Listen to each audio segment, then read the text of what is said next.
Man gets prison in U.S. for helping pressure Chinese expat to return home. Prosecutors say the 58-year-old real estate businessman's activities were part of the Chinese government's transnational repression to silence overseas dissenters. New York, a real estate businessman who aided a Chinese effort to pressure an expatriate to return home has been sentenced to over a year in a U.S. prison. U.S. prosecutors say Zhongyan's activities were part of the Chinese government's Operation Fox Hunt, which Beijing says is about pursuing people who have fled justice. Washington sees it as transnational repression, a term for governments working to silence dissenters beyond their borders.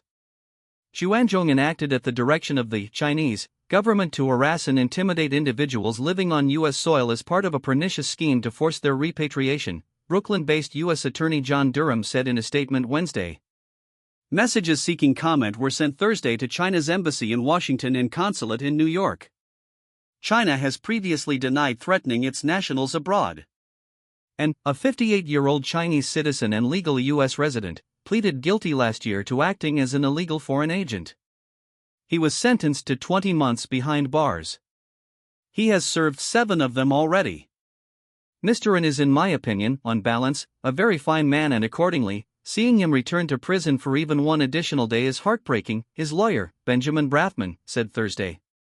But he noted that prosecutors had sought a considerably longer prison term. According to prosecutors and an indictment, N was the key U.S.-based player in a transcontinental effort targeting a former manager of a Chinese state-owned company. Prosecutors have not named the man or the company.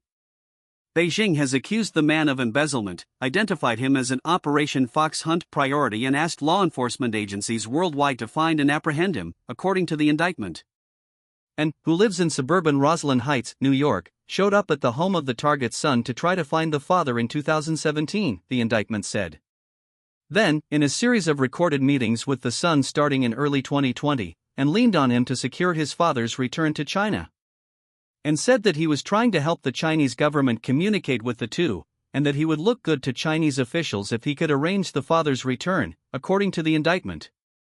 While acknowledging that a Chinese embezzlement case against the father and son was a legally frivolous pressure tactic, and told the son that Chinese officials were monitoring the family's relatives and would keep pestering you if the father did not return, the indictment said.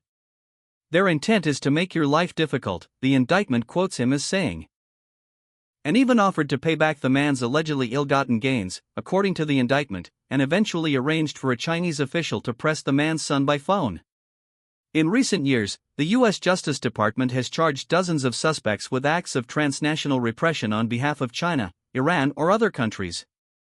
On Thursday, a Manhattan federal jury convicted 2 men of conspiring to kill Iranian-American journalist Masih Alinejad in what U.S. prosecutors claimed was a murder-for-hire plot financed by the Iranian government and foiled when police stopped the intended hit man's car.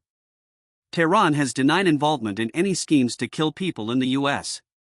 and was charged in 2020 along with 6 other people, including his daughter Guang Yangan.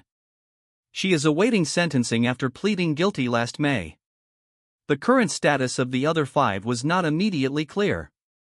In a separate case in the same Brooklyn federal courthouse, 3 men were convicted in 2023 at the first trial surrounding U.S. claims about Operation Fox Hunt.